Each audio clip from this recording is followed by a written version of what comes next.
Hey, sports fans, welcome back to another episode of Bucky's Sports Show. Tonight we're going to talk about the Braves road trip to play the Athletics and Cardinals. Let's start off on Tuesday night in Sacramento. This was a 10:05 start. I went to bed about 10:30, looked at the score to see if I wanted to watch any of this as I tried to go to sleep, and that was a quick no, as I found the Braves down 8-0 in the second and taking their starting pitcher Fuentes out of the game. Didier Fuentes was able to go 1+ innings. He gave up 8 runs on 5 hits, 2 walks, struck out 2, and gave up 3 home runs. Just an absolute awful performance. You cannot give up 3 home runs in 1 inning of work. I don't have an answer for why Fuentes is still in the major league roster. He's obviously not ready for the MLB. He's just not ready. There's got to be someone else at the minor league level that's ready for MLB. There just has to be. Then Jesse Chavez, he came in relief of him. He gave up 2 runs on 4 hits and 1 walk, struck out 4, gave up a couple home runs himself in 3 innings. But the Braves had to use 4 bullpen guys in 7 innings. Absolutely just wrecked their bullpen right off the start in a road trip. And then your offense, you don't get any help with that from them whatsoever. Their 1 run came on an Eli White home run. 0 for 3 with runners in scoring position, 6 left on base. Just an absolute nightmare of a game against just not a very good team. I don't know why I expect more every night, but I do, and I feel stupid expecting more out of them. I really do. Wednesday night, same situation. Game start 10:05. By the time I got done watching what I was watching, it was around 10:30, going to bed. However, on this night, I didn't tune in because Braves had a 6-0 lead at the second inning, and if they blew this lead, I didn't want to see it. I just didn't. This game was a lot better all the way around. Elder had a somewhat better performance. He went 6 2/3 inning, gave up 2 runs on 8 hits, a walk, struck out 7. Still gave up a lot of hits, but he's able to limit the damage. Braves offense were 2 of 4 with runners in scoring position. Fantastic percentage there. Need to get more at bats with runners in scoring position though. They did leave 5 on base. The bullpen, they came in, just allowed 1 runner. A really nice job from the bullpen. Just a really solid 9-2 win here for the Braves, especially after that disaster of a first game that they lost 10-1. I think I forgot to mention that score. Coming in 9-2, winning 9-2 rather. Just a really nice offensive performance. The only issue I have though is when you look at the Athletic starting pitcher Spence. He went 6 innings, gave up 8 runs, 9 hits, 1 walk, struck out 3, gave up 5 home runs. So again, we relied on home runs. We got 2 home runs from Acuna. We got 1 from Baldwin. We got 1 from Riley. We got 1 from Ozuna.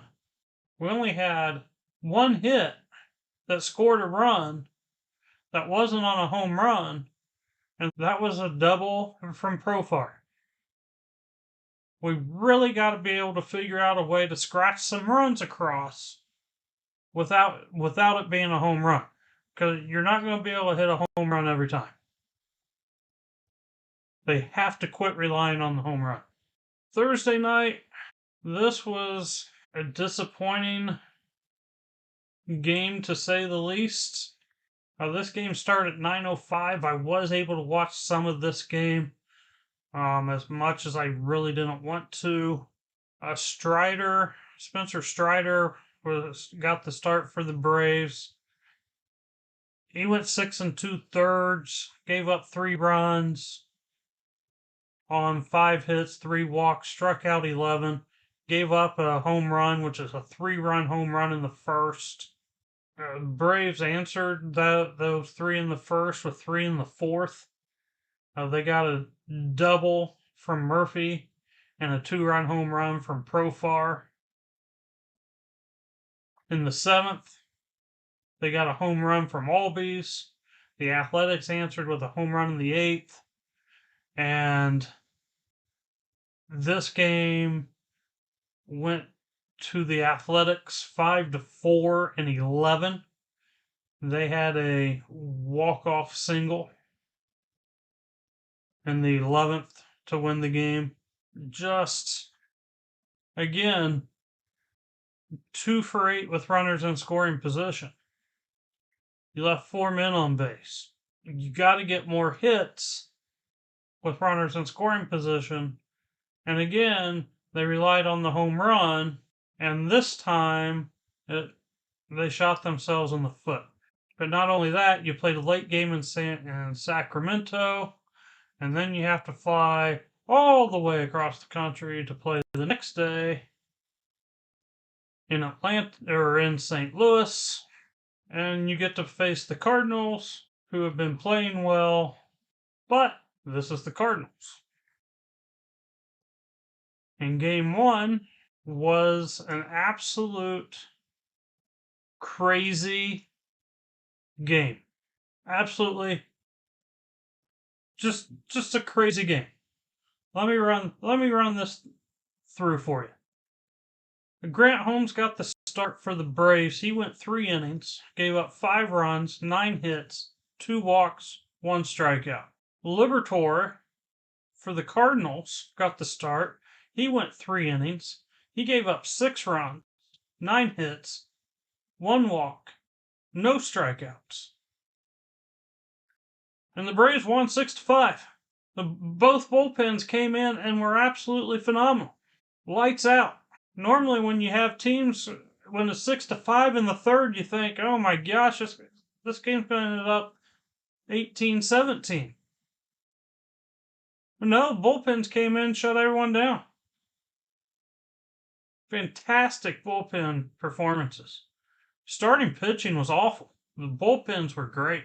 But for Braves, again, they're 3 for 11 with runners in scoring position. You like to see a couple more hits there. They left 7 men on base. They had a 2-run home run from Murphy. Riley got things started with a RBI single. Acuna had an RBI single. Murphy actually hit 2 home runs. Drake Baldwin had an RBI single. So they were able to scratch some more hits out that weren't home runs, which is a nice thing. So it wasn't all bad, but the starting pitching, I believe I saw this was the first time. I don't remember the year. I was thinking 19 is in the 1900s. I don't remember the year that both starting pitchers gave up 9 hits in 3 innings. That was just one of the baseball oddities that just rarely happen. Just weird game. Just a weird game. But the Braves came out on top 6-5, so we'll take it. We'll take it. And Saturday, going back to Friday, Friday was actually one of the lineups I really liked. This lineup was the first time that they had Murphy and Baldwin both in the lineup at the same time. I like that lineup. I like Ozuna out. I think this lineup could go forward. Trade Ozuna, get him out of there, get some young talent for him. He's hitting the ball well right now. Send him to a contender. he's not going to be around next year anyway. Let's trade him. This year's just throw in the towel on it because this has just been a nightmare.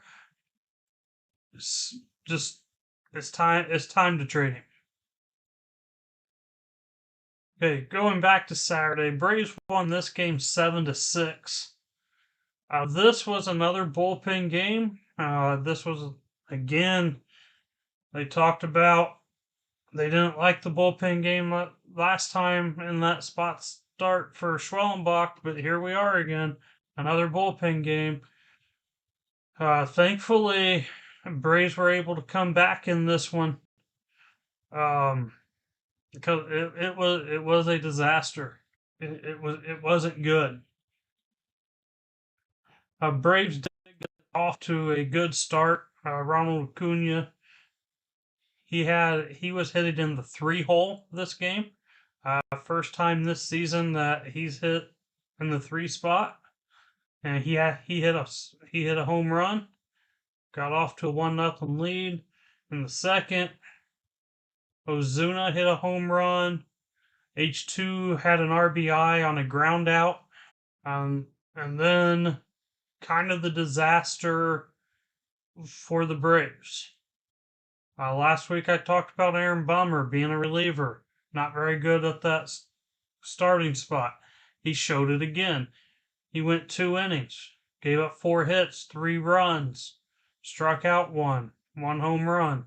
All 3 of his runs came in the second inning. He is a 1-inning guy. I don't know why they feel the need to continue to start him. He's not that guy. However, Wentz came in after him, went 3 innings, no runs, no hits, 1 walk, struck out 6. Maybe you give him a look. If you want to do a bullpen game, maybe that's who you look at to be your starter. Or opener is what they normally call that. Maybe it's Wentz you go to. I would prefer if you just didn't do it. Especially if you're going to continue to throw Didier Fuentes through the week. This took 6 bullpen guys. You already had to use 4 the night of Fuentes, and then you had an extra inning game on Thursday night. You're killing your bullpen. You're going to have to rely on your bullpen a lot more the second half of the season because of all the injuries to the starters. You can't chew them up and eat their innings on bullpen games. Again, the Braves offense, though, after the Cardinals scored those 3 in the second, they got 1 in the 6th and 1 in the 7th. Then the 8th, Murphy hit a 3-run home run, put the Braves back up 6-5. Cardinals tied it up off a wild pitch by Hernandez in the 8th. And then Profar, he grounded out to second base to score the winning run in the 9th. Again, Braves 2 for 10 with runners in scoring position, left 4 men on base. 2 for 10. It's frustrating. It really is. But they got the win. And this is a season series win. It's a series win.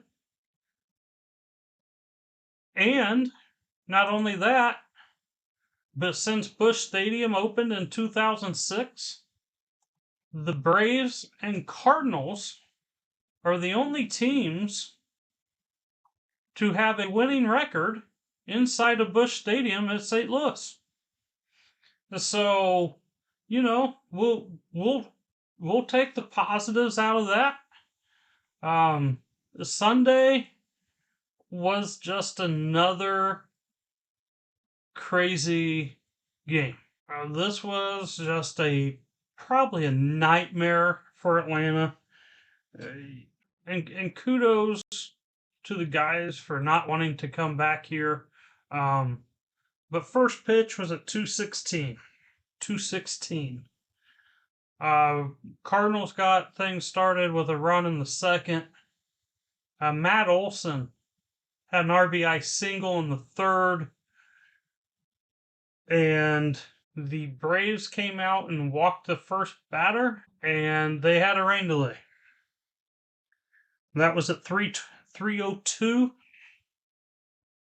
So they got less than an hour in, and a rain delay happens. About 4 o'clock, they take the tarp off the field, and about 4:05, they have to put the tarp back on the field for another 15 minutes. Then at 4:23, the game was able to resume. Now, with that being said, Davis Daniel got the start. He went 4 innings. He gave up 1 run, 2 hits, 3 walks, 5 Ks. Now, I mention this because he came back out after the hour and 21-minute rain delay and retired the next 6 batters from the Cardinals to extend himself and not force the bullpen to have to go another bullpen game. He took one for the team. He got 6 more outs. He probably would have went back out in the 5th.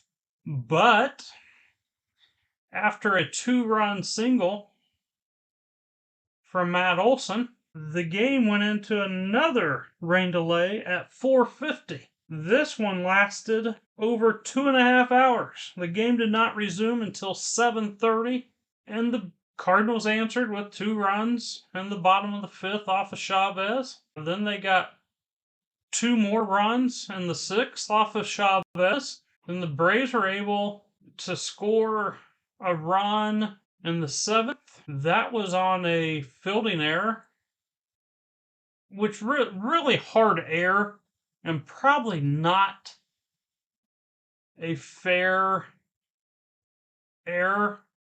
And I hope it gets reviewed and gets overturned because it was on a ground ball to the first baseman who made a throw to the pitcher, and the pitcher is trying to catch the ball, touch the base, all at the same time, and he just missed the base. I know that would be a tough hit to give, but they gave the error to the pitcher, so the run still earned. I don't really understand why it was an error. If you do understand, let me know. Leave a comment below and give me the reasoning for that. But I don't see where that should have been an error. But that made it a 5-4 game, and Braves were able to get a couple men on in the 8th, and H2 struck out looking on a pitch that was 3-4 inches below the strike zone on TV. Sometimes those things aren't always accurate, but it was definitely low, in my opinion. So they were unable to score in that situation. And then they got the first 2 men on in the 9th and were unable to get a run to score. And the Cardinals manager was actually tossed in the 9th for arguing balls and strikes, which I thought was kind of funny considering how he was able to get out of the 8th inning on a terrible call. But maybe he had just been at the park long enough and wanted to beat the crowd home, what little of a crowd there was. But this game, again, Braves 2 for 9 with runners in scoring position. You got to figure it out. I will say those 2 hits, they were singles. The Braves scored their runs without a home run today, but you still got to be able to get those hits with runners in scoring position. Profar, he hit leadoff again, 3 for 5. Again, this is another day with Murphy and Baldwin in and Ozuna out. I like this lineup. I think because this is the second time. I don't know if this was a test to see how it looked, and they're gonna try and deal Ozuna during the All-Star break here, or if there is something injury-wise going on with Ozuna to where he needed a couple days off. I'm not sure. But the fact he came in and hit a home run and was productive on Saturday, I don't see that being the case. My weekly takeaways, Braves won a series, and this was their first series win since they swept the Mets on June 17th. They went almost a month without winning a series.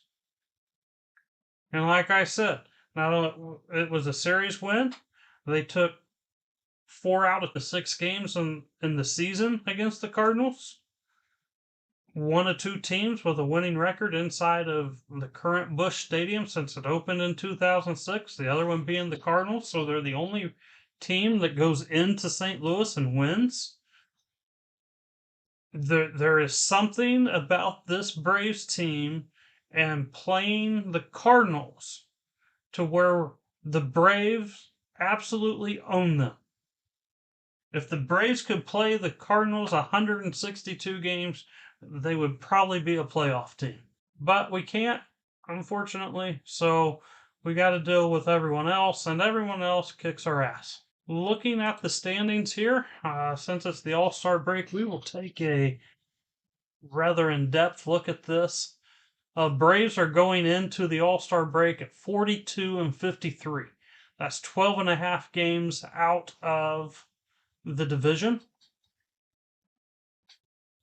In the wild card, they are 9.5 games out. Now, the teams in front of them are the Marlins, the Diamondbacks, the Reds, the Cardinals, and the Giants. The wild card is not out of the realm of possibility for them, but it is a stretch, to say the least. At this point, I'm typically not one to look at the standings until the All-Star break and just kind of see where they are. You always kind of have a feeling, but you don't really look to see how many you got to jump. And really, 1, 2, 3, 4, 5 teams. You get 6 teams. You got to jump 6 teams to get in there. It's not out of the realm of possibilities. There's going to be some of those teams that fall back to them if they can figure out ways to win games here. I don't see it happening. I think it's going to be a long second half of the season. I'm still looking forward to college football getting started and talking about something different. But hey, we got the All-Star game. And we got the All-Star game in Atlanta. So I'm gonna say it. The day the Braves went public, I did buy a share, and I bought a share of the battery that is outside of the ballpark. So I do have a share of the Atlanta Braves and a share of the battery on the outside. With that being said, if you are in Atlanta going through for the All-Star game, you have got to stop in and check out the show they're going to put on. Because a regular season game is a lot of fun outside of the battery. You can go at 1 o'clock for a 7 o'clock game and spend the day there and just have an absolute blast. It's got restaurants and bars and an ice cream shop. It's got some shopping. You can do anything you want. It's almost like a small little town. And it is just a fantastic atmosphere. And with the All-Star game being there, I expect no different. I think the home run derby on the outside of that place would be an absolute blast to be at. The All-Star game on the outside, it is just going to be a phenomenal display. If you're in the area, go to it. enjoy it. Because really, outside of that, I don't like the All-Star game. So go enjoy it, and we'll come back here next week. Got the All-Star break and a home series against the Yankees. We'll discuss that. Until next time, make sure you like, subscribe, follow, comment. Have anything you want me to discuss, email me at buckysportshow@gmail.com. As always, enjoy the games and go Braves!